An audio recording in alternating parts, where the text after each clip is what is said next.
Hey guys, it's Francine Simone, and today I am back with another writing tag. Wah!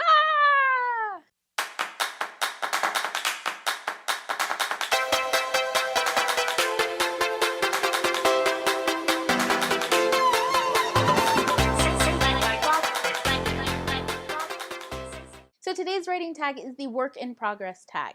I will be talking all about the book I am currently writing, which is From the Ashes.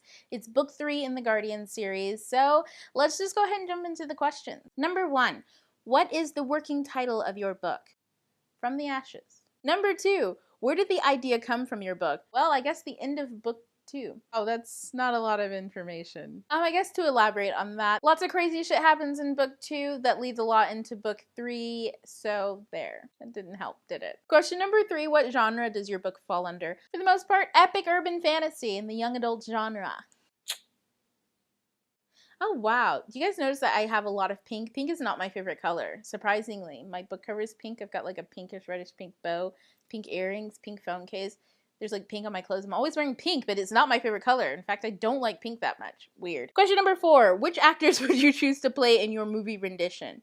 You know what, guys, this is really hard. I don't really think about actors when I do my characters a lot. Sometimes they come up, sometimes they don't. However, I really do want my cast to be represented by their ethnicity, mainly because we just lack diversity in books 1, and then Hollywood, is even worse about it. They don't even apologize for it. I really want West and Zuri to be portrayed by the ethnicity they are in the book. Now, there is Mercedes, definitely, but I feel like she would be automatically represented that way just because of how she does look.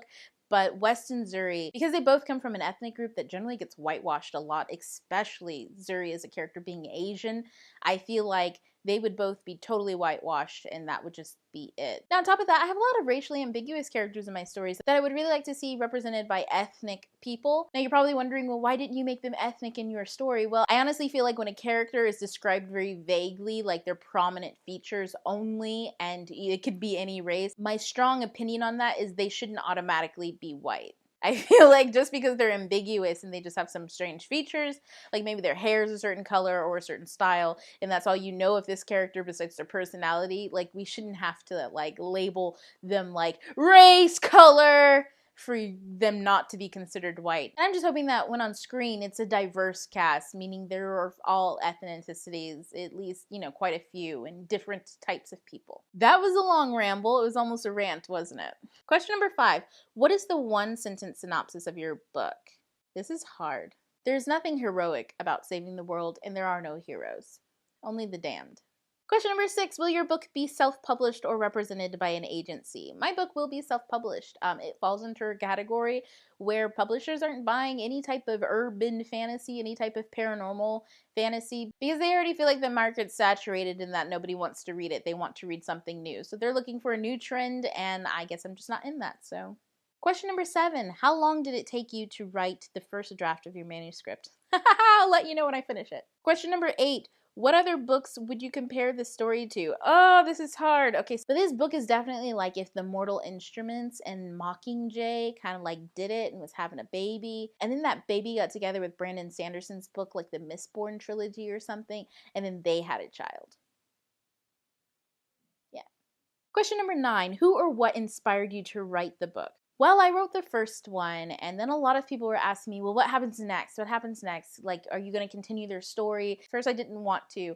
I wanted to jump into something completely different, but as it sat for a while and people kept asking, I just wondered once, like, if the story were to continue, what would happen? And then I was just hooked from there. So, hence is book 3, the final wrap-up of it all, and I hope I do it justice.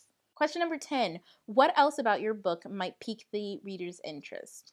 As you guys know, I love moral ambiguity. There's a lot of this in this book. I'm bridging a lot of the high fantasy elements that come in from the origin story of this book. So if you like the kind of book that mixes elements, you'll probably really love this series in general. If you love tropes and concepts, but you just love them even more when they break out of that and become something new, you'll probably really love this. I'm not really a writer who likes to stick to a trope. I like to explore one in its most honest and authentic form and then go from there. Because at a certain point of our life, we are all a trope, but we grow out of them, don't we? And we grow into new ones or something completely different once we become ourselves. So if you are interested in that, you'll probably really love this series. But most definitely the moral ambiguity. My main character, she is not a hero. She is not the glorious hero of the story. She doesn't go out to undertake to overthrow an entire universe. She is not the focal point of this story, but she is surrounded by people who are great. And this isn't a story where she fades into the back and has to find her own voice in it or anything. She knows her voice by this point. She knows where she's going. She's just trying to hold everyone together as they get there. And I would honestly have to say that even the hero of it isn't really a hero. The hero of this story deals with her own demons, figuratively and literally. And there really is a huge dynamic here between, is there a good and evil, or is there just a lot of gray in between? And why do some of us get to decide what is good and what is evil? And how does it affect future generations? But that wraps up all the questions. Thanks for watching. Of course, if you loved it, subscribe, hit the thumbs up, and leave some comments down below about your own work in progress. And of course, as always, if you were inspired to do this because you watched this video, leave me a link of your blog, whatever you did, wherever you posted it, so I can watch too, because I love these kinds of things now. Okay. So guys, happy reading, and TTYL to talk for now. Bye!